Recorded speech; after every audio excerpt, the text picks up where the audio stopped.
Au nom du Père et du Fils et du Saint-Esprit, la paix soit avec vous. Bienvenue à vous tous qui êtes rassemblés ce matin dans cette cathédrale. Bienvenue à ceux et à celles qui se joignent à notre prière par la télévision et la radio. À chacune et à chacun d'entre vous et à nous tous ensemble, bon Noël, joyeux Noël, bonne fête de l'espérance que vient nourrir celui que Dieu nous a envoyé. Un enfant nous est né, un fils nous a été donné, il est le Sauveur pour tous les hommes. Préparons-nous à l'accueillir au plus profond de notre cœur, comme nous nous préparons à célébrer cette Eucharistie en reconnaissant que nous sommes pécheurs. Je confesse à Dieu Tout-Puissant, je reconnais devant mes frères que j'ai péché en pensée, en parole, par action et par omission. Oui, j'ai vraiment péché. C'est pourquoi je supplie la Vierge Marie, les anges et tous les saints, et vous aussi, mes frères, de prier pour moi, le Seigneur notre Dieu, et que Dieu Tout-Puissant nous fasse miséricorde, qu'il nous pardonne nos péchés et nous conduise à la vie éternelle.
Gloria in excelsis Deo.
Prions le Seigneur.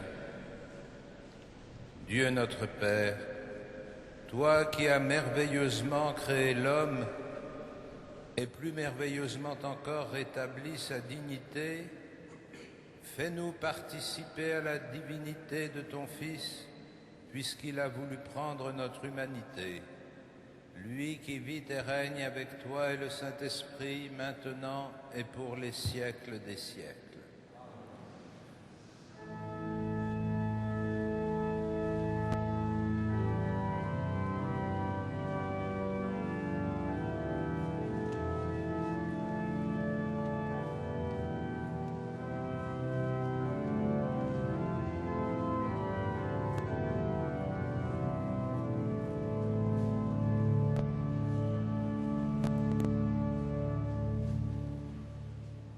Lecture du livre d'Isaïe. Comme il est beau de voir courir sur les montagnes le messager qui annonce la paix, le messager de la bonne nouvelle qui annonce le salut, celui qui vient dire à la cité sainte, « Il est roi ton Dieu ». Écoutez la voix des guetteurs, le rappel retentit. C'est un seul cri de joie. Ils voient de leurs yeux le Seigneur qui revient à Sion. Éclatez en cris de joie, ruines de Jérusalem, car le Seigneur a consolé son peuple, il rachète Jérusalem. Le Seigneur a montré la force divine de son bras aux yeux de toutes les nations. Et d'un bout à l'autre de la terre, elles verront le salut de notre Dieu. Parole du Seigneur.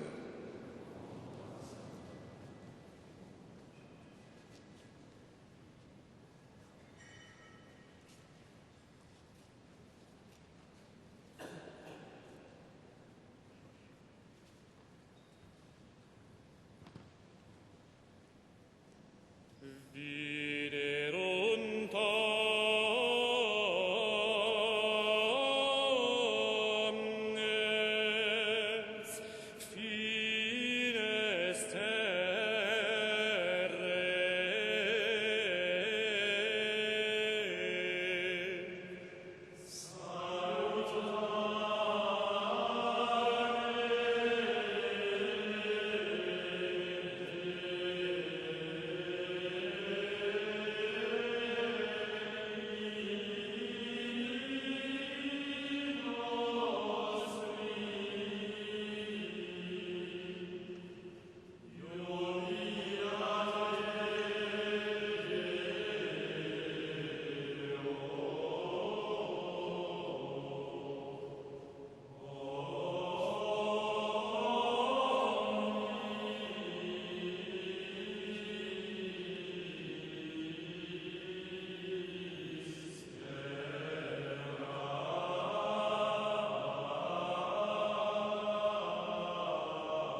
Commencement de la lettre aux Hébreux.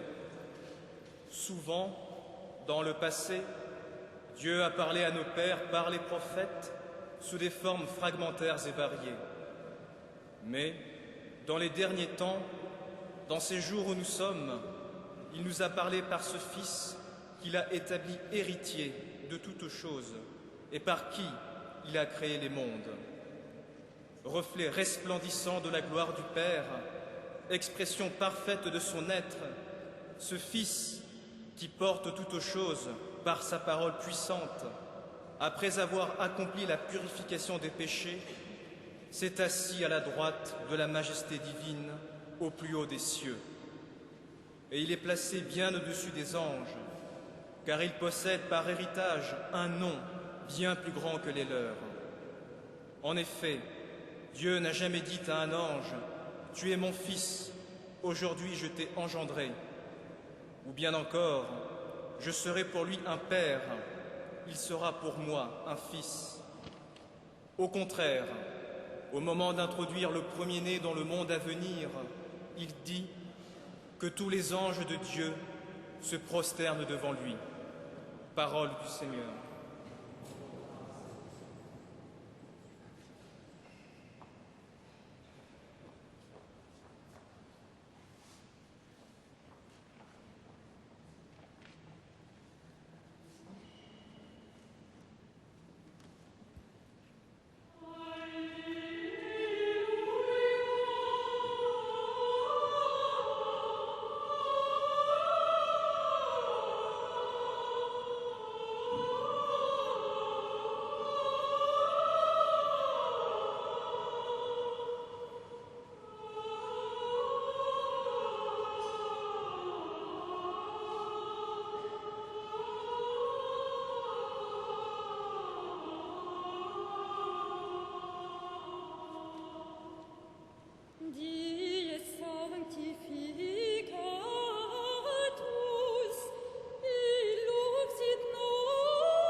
Le Seigneur soit avec vous.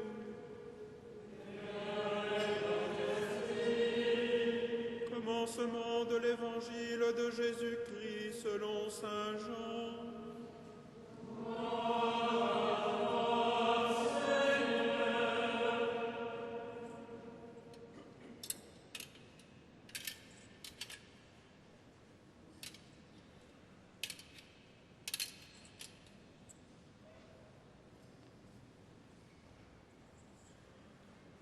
Au commencement était le Verbe, la parole de Dieu. Et le Verbe était auprès de Dieu, et le Verbe était Dieu. Il était au commencement auprès de Dieu. Tout fut par lui, et rien de ce qui fut ne fut sans lui. En lui était la vie, et la vie était la lumière des hommes. La lumière brille dans les ténèbres, et les ténèbres ne l'ont pas arrêté. Il y eut un homme envoyé par Dieu. Son nom était Jean. Il était venu comme témoin pour rendre témoignage à la lumière, afin que tous croient par lui. Cet homme n'était pas la lumière, mais il était là pour lui rendre témoignage. Le Verbe était la vraie lumière, qui éclaire tout homme en venant dans ce monde. Il était dans le monde, et le monde fut par lui, et le monde ne l'a pas reconnu. Il est venu chez les siens, et les siens ne l'ont pas reçu. Mais tous ceux qui l'ont reçu, ceux qui croient en son nom, il leur a donné de pouvoir devenir enfants de Dieu. Ils ne sont pas nés de la chair et du sang, ni d'une volonté charnelle, ni d'une volonté d'homme. Ils sont nés de Dieu. Et le Verbe s'est fait chair. Il a habité parmi nous. Et nous avons vu sa gloire, la gloire qu'il tient de son Père comme Fils unique, plein de grâce et de vérité. Jean-Baptiste lui rend témoignage en proclamant « Voici celui dont j'ai dit, lui qui vient derrière moi, il a pris place devant moi, car avant moi il était. » Tous nous avons eu part à sa plénitude, nous avons reçu grâce après grâce. Après la loi, communiquée par Moïse, la grâce et la vérité sont venues par Jésus-Christ. Dieu, personne ne l'a jamais vu, le Fils unique qui est dans le sein du Père, c'est lui qui a conduit à le connaître. Acclamons la parole de Dieu.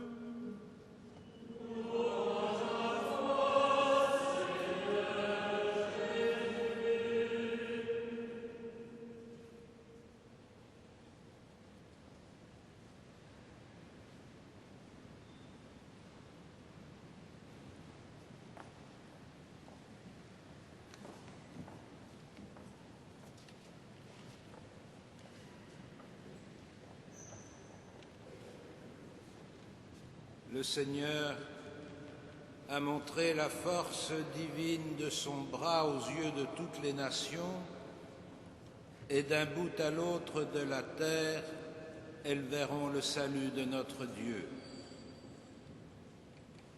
Ainsi, en entendant le prophète Isaïe, comme nous l'avons fait tout à l'heure, nous commençons à percevoir comment l'événement qui s'est déroulé à Bethléem de Juda, dans cette nuit où la Vierge Marie donne naissance à son Fils, qui est le Fils de Dieu, comment cet événement dépasse de toutes parts, et le lieu, et le moment, et les personnes qui sont directement présentes, pour prendre une dimension universelle qui concerne tous les hommes.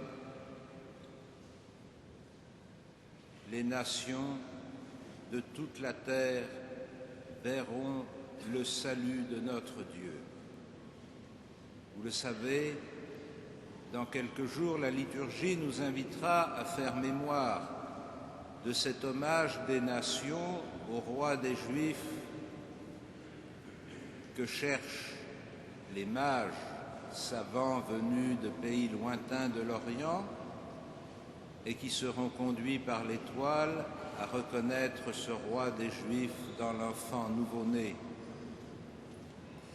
Mais cet hommage des nations n'est pas simplement une belle image propice à des tableaux très artistiques. Elle est fondamentalement la cause et la source de l'émotion qui saisit les hommes et les femmes autour de la fête de Noël. Et il vaut la peine pour nous de réfléchir quelques instants et de nous demander comment se fait-il que cet événement, finalement assez peu connu, mystérieux, caché, prenne une telle dimension? Comment se fait-il que notre foi en la divinité de cet enfant déclenche un tel engouement à travers le monde? Comment se fait-il que quantité d'hommes et de femmes qui ne sont pas nécessairement des chrétiens convaincus, ou même qui ne sont pas chrétiens du tout, se trouvent concernés par cet événement? Depuis 48 heures, nous entendons à loisir sur les ondes expliquer que finalement Noël n'est pas une fête chrétienne, mais que c'est devenu une fête de la société. C'est possible, mais ce qui est surprenant, c'est que cette fête de la société s'organise autour de Noël et que la raison de la fête de Noël, c'est la naissance du Christ. Est-ce que nous pouvons pénétrer un peu plus profondément dans le sens de cet attrait pour la personne de Jésus, même si cet attrait se manifeste sous des apparences et à travers des gestes qui ne sont pas empreints de foi ni significatifs de la foi. Mais nous-mêmes, qui sommes ici ce matin, rassemblés par notre foi en la divinité du Christ, est-ce que nous avons dû fournir un passeport en bonne et due forme qui atteste que nous sommes tout à fait convaincus et capables de rendre compte du mystère qui nous rassemble? Qu'est-ce qui fait notre joie aujourd'hui? Est-ce l'occasion qui nous est donnée à travers des jours moroses de pouvoir oublier quelques instants les soucis? Est-ce la joie de se retrouver en famille? Est-ce l'attendrissement devant la naissance d'un nouveau-né dans une société où l'on a découvert que le nouveau-né pouvait être un gêneur? Est-ce tout simplement un vieux rêve de paix et de concorde qui habite les cœurs? Est-ce que nous pouvons aller un peu plus loin et nous demander pourquoi cette naissance a un tel impact? Pourquoi est-ce qu'elle parle tellement au cœur des hommes? Chaque naissance ne produit pas le même effet, chaque enfant ne produit pas le même attrait. Qu'est-ce qu'il y a de si particulier dans cette naissance? Je voudrais qu'à la lumière des lectures que nous venons d'entendre, nous puissions mieux mesurer ce qu'il y a de tout à fait exceptionnel, d'unique et d'universel dans la naissance de Jésus de Nazareth dans la grotte de Bethléem. Que se passe-t-il en effet, sinon que Dieu, qui depuis les origines, depuis le commencement où le Verbe était en Dieu, que Dieu a lancé à travers l'univers un projet inimaginable et probablement, en tout cas à nos yeux, irréaliste. Ce projet, c'est de faire de nous ses partenaires dans une alliance où nous sommes appelés à devenir les membres de sa famille, non plus simplement en étant créés à l'image de Dieu, comme nous le dit le livre de la Genèse, mais en devenant réellement ses enfants. Ce projet qu'il a fait connaître de toutes sortes de manières à travers les prophètes et le peuple d'Israël qui a été chargé de garder la mémoire de cette alliance et d'en mettre la loi en pratique, ce projet, plus on y réfléchit, je veux dire plus les hommes y réfléchissent, plus ils essayent d'en comprendre le sens, plus il leur paraît inimaginable et irréaliste. Car ou bien Dieu est différent de nous, ou bien il est comme nous, mais alors il n'est plus Dieu. Et comment est-ce que va se faire cette alliance entre celui qui est de tout temps, pour tout temps, sans lieu, sans image, sans représentation, et nous qui sommes dans un temps fini pour quelques dizaines d'années sur cette terre, englués et en même temps exaltés par un corps qui nous limite, mais dont nous ne pouvons pas nous passer pour entrer en relation les uns avec les autres. Comment va-t-on faire coexister ensemble la sainteté de Dieu et la liberté de l'homme? Cette question traverse toute l'histoire de l'humanité. Ou bien l'homme est vraiment libre et il peut faire échouer le projet de Dieu, ou bien Dieu réalise vraiment son projet et l'homme n'est plus libre.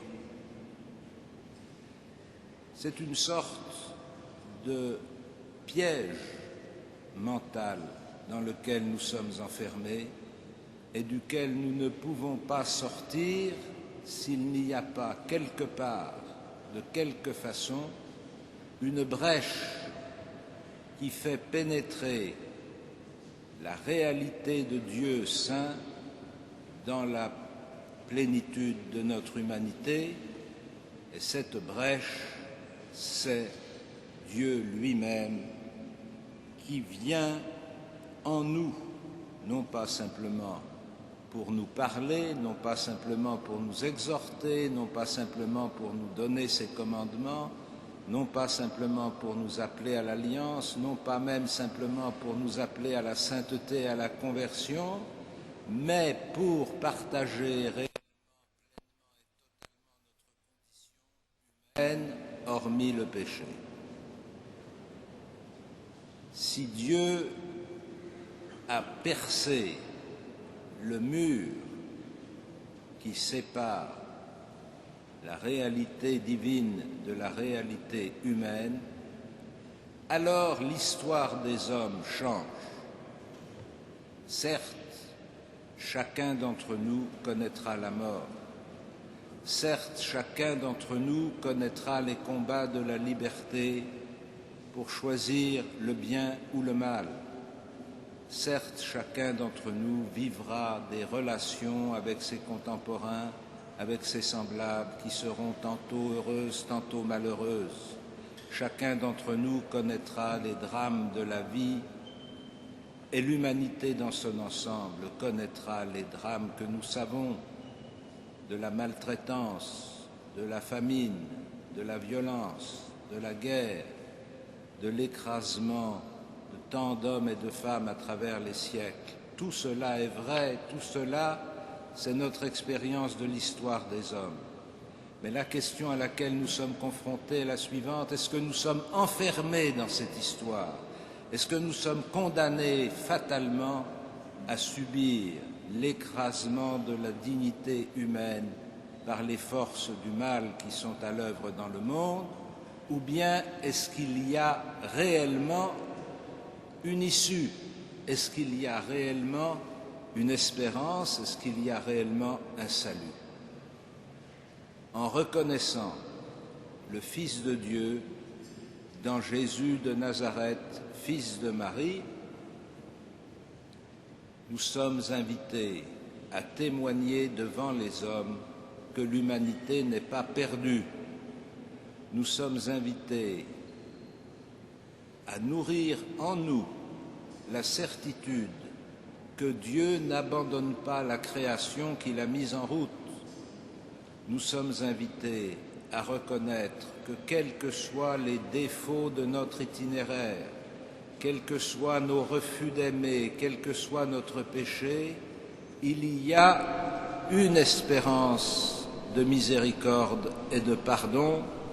Il y a un chemin de salut, non pas simplement qui nous serait plaqué de l'extérieur, mais qui se construit de l'intérieur de l'humanité par le fait que Dieu lui-même a partagé la condition humaine en venant vivre la vie des hommes, en prenant chair dans le corps de la Vierge Marie, en venant au monde dans la personne de Jésus de Nazareth. Dieu apporte aux hommes la confirmation de son projet initial. Il veut que l'homme vive et que l'homme soit heureux.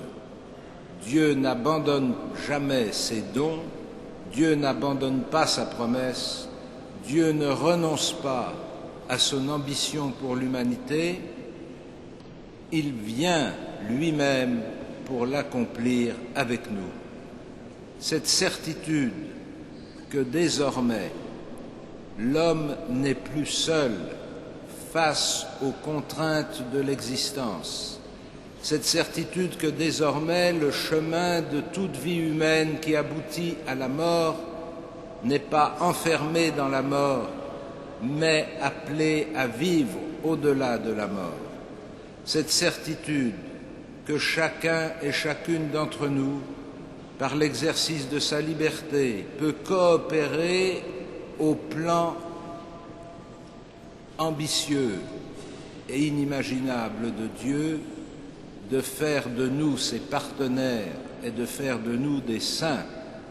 Tout cela, c'est notre espérance et c'est la raison de notre joie. Et si notre joie s'exprime par des fêtes, par des rencontres, par des échanges, par un attendrissement devant la crèche, par une prière secrète au fond de notre cœur, ça n'est pas parce que nous ne savons pas pourquoi nous sommes ici, c'est au contraire parce que nous sommes ici que tout homme et toute femme aujourd'hui peut lever les yeux vers le ciel et peut espérer ne pas être anéanti avec ce monde.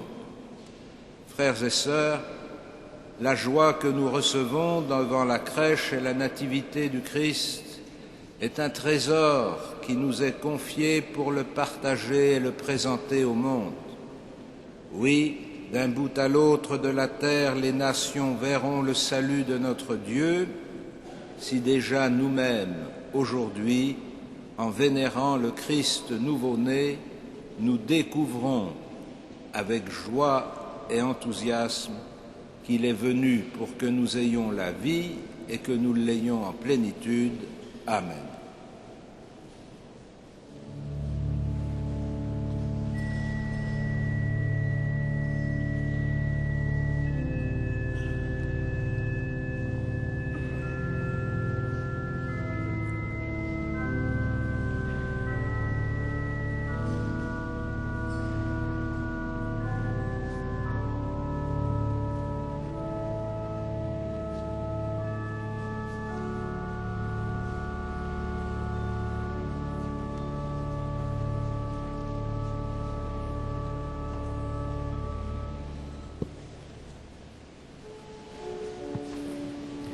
Credo in unum Deum,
Prions ensemble au moment d'offrir le sacrifice de toute l'Église.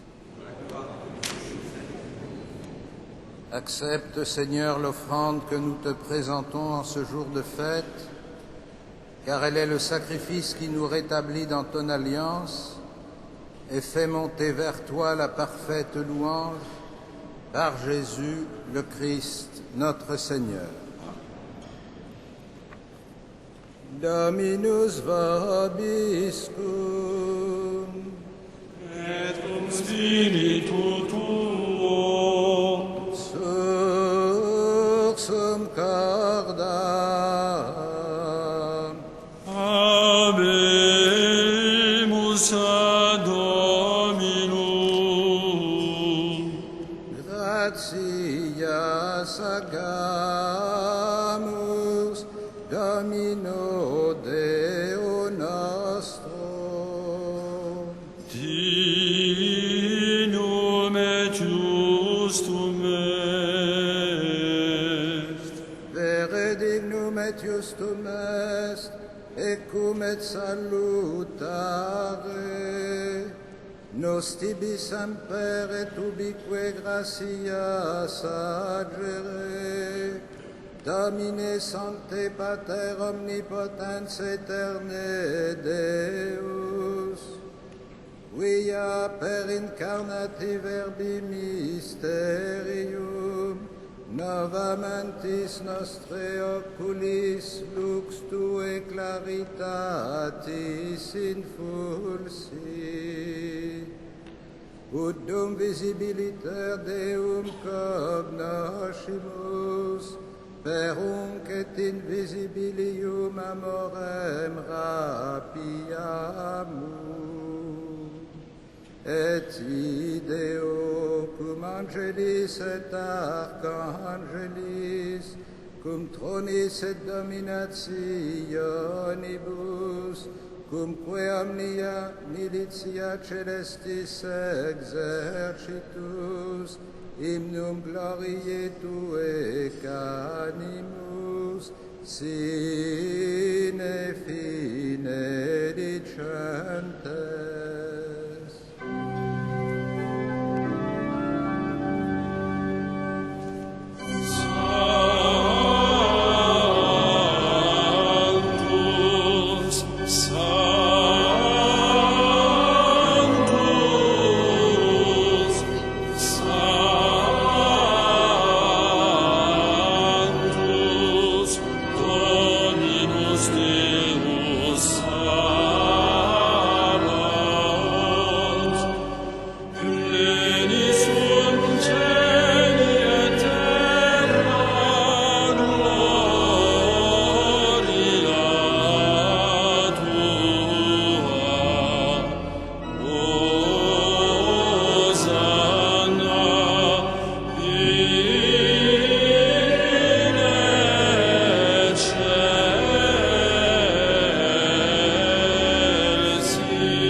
Vraiment saint Dieu de l'univers, et toute la création proclame ta louange, car c'est toi qui donnes la vie, c'est toi qui sanctifies toutes choses par ton Fils Jésus-Christ, notre Seigneur, avec la puissance de l'Esprit Saint.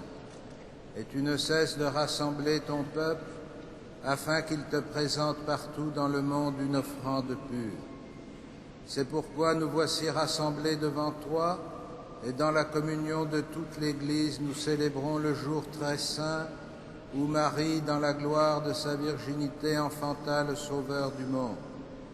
Par lui, notre Rédempteur et notre Seigneur, Dieu Tout-Puissant, nous te supplions de consacrer toi-même les offrandes que nous apportons. Sanctifie-les par ton Esprit pour qu'elles deviennent le corps et le sang de ton Fils, Jésus-Christ notre Seigneur, qui nous a dit de célébrer ce mystère. La nuit même où il fut livré, il prit le pain.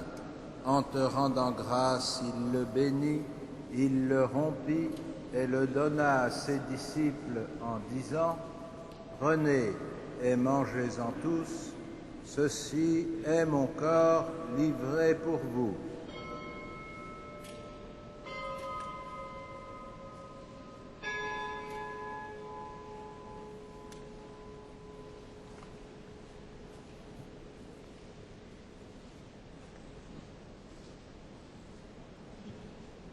De même, à la fin du repas, il prit la coupe. En te rendant grâce, il la bénit et la donna à ses disciples en disant : « Prenez et buvez-en tous, car ceci est la coupe de mon sang, le sang de l'alliance nouvelle et éternelle, qui sera versé pour vous et pour la multitude en rémission des péchés. Vous ferez cela en mémoire de moi. »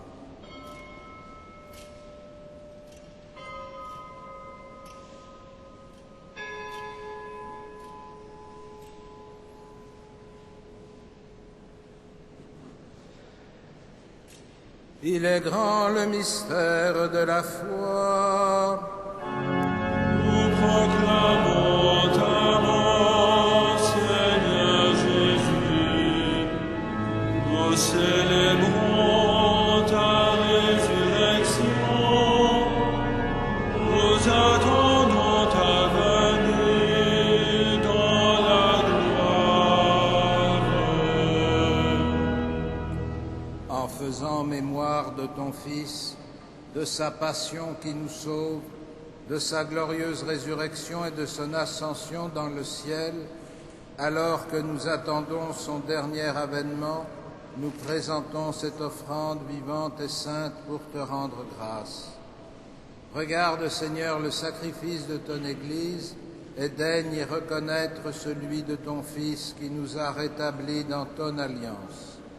Quand nous serons nourris de son corps et de son sang et remplis de l'Esprit Saint, accorde-nous d'être un seul corps et un seul esprit dans le Christ, et que l'Esprit Saint fasse de nous une éternelle offrande à ta gloire, pour que nous obtenions un jour les biens du monde à venir auprès de la Vierge Marie, la bienheureuse Mère de Dieu, avec les apôtres, les martyrs, Saint Denis et tous les saints qui ne cessent d'intercéder pour nous. Et maintenant, nous te supplions, Seigneur, par le sacrifice qui nous réconcilie avec toi, étends au monde entier le salut et la paix. Affermis la foi et la charité de ton Église au long de son chemin sur la terre. Veille sur ton serviteur, le pape Benoît XVI, et notre évêque André XXIII, l'ensemble des évêques, les prêtres, les diacres, tout le peuple que tu as racheté. Écoute les prières de ta famille assemblée devant toi, et ramène à toi, Père très aimant, tous tes enfants dispersés.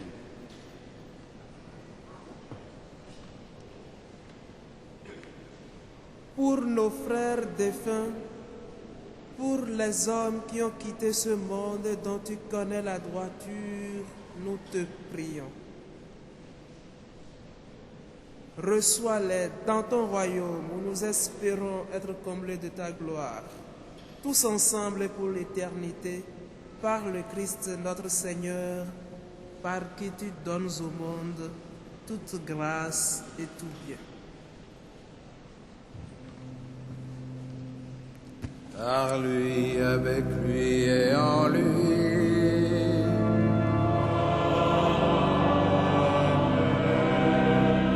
À toi, Dieu le Père Tout-Puissant, dans l'unité du Saint-Esprit.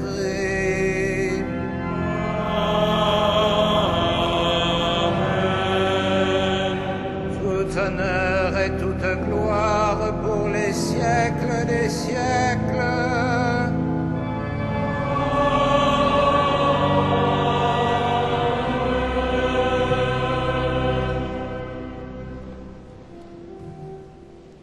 precepti salutaribus moniti, et divina institutione formati, audemus dicere. Pater noster, qui es in celis, sanctificetur nomen tuum, adveniat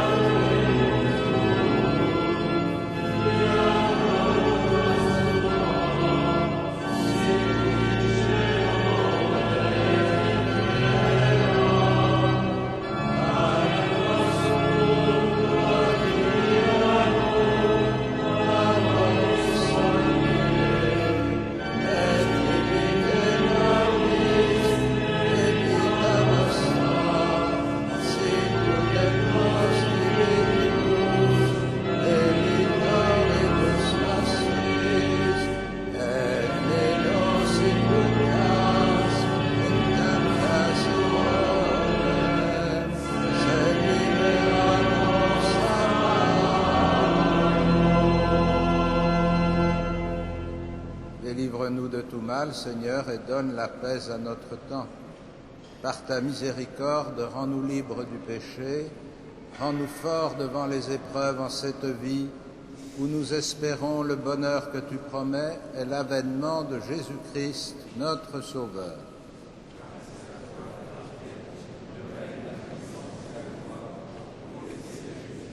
Seigneur Jésus-Christ, tu as dit à tes apôtres, je vous laisse la paix, je vous donne ma paix.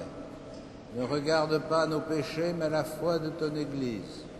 Pour que ta volonté s'accomplisse, donne-lui toujours cette paix et conduis-la vers l'unité parfaite, toi qui règnes pour les siècles des siècles. Et que la paix du Seigneur soit toujours avec vous. Et à votre aide. Dans la paix du Christ, donnez-vous un signe, cette paix.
Invités au festin des noces de l'agneau. Voici l'agneau de Dieu qui enlève le péché du monde. Seigneur, je ne suis pas digne de te recevoir, mais dis seulement une parole et je serai guéri.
Frères et sœurs bien-aimés, voici quelques annonces pour cette solennité de Noël.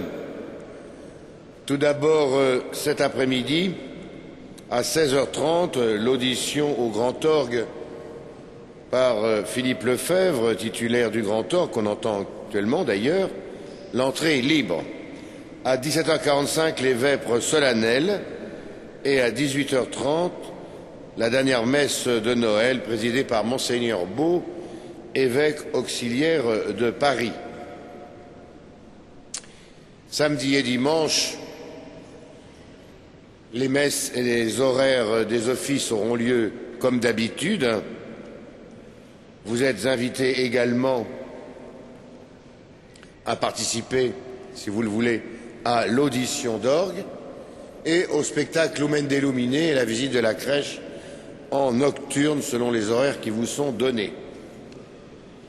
Vous avez reçu un numéro spécial gratuit de Paris Notre-Dame qui est très bien fait sur le temps de Noël. Donc tout cela est pour vous et tout cela vous l'emportez pour vos familles ou chez vous. Enfin, au nom des chapelains, je vous souhaite un très bon Noël, une très belle journée de Noël. Nous nous levons pour terminer notre prière.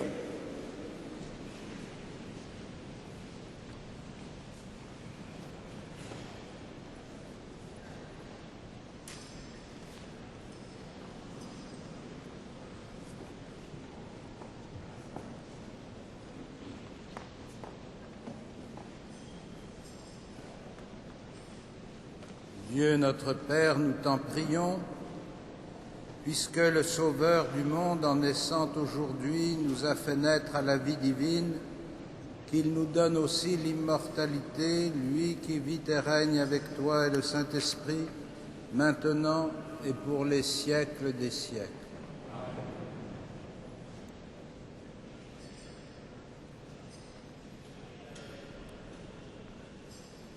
Dans son amour infini, Dieu a donné son Fils au monde pour en dissiper les ténèbres. Par le mystère de la nativité du Christ, il a fait resplendir ce jour béni, qu'il vous sauve de l'aveuglement du péché et qu'il ouvre vos yeux à sa lumière. Il a voulu que les bergers reçoivent d'un ange l'annonce d'une grande joie pour tout le peuple, qu'il mette en vos cœurs cette même joie et vous prenne comme messager de sa bonne nouvelle. Aujourd'hui, il vous est né un Sauveur. Par l'incarnation de son Fils, il a scellé l'alliance du ciel et de la terre. Qu'il vous donne sa paix, qu'il vous tienne en sa bienveillance, qu'il vous unisse dès maintenant à l'Église du ciel. Et que Dieu Tout-Puissant vous bénisse, le Père, le Fils et le Saint-Esprit. Allez dans la paix du Christ.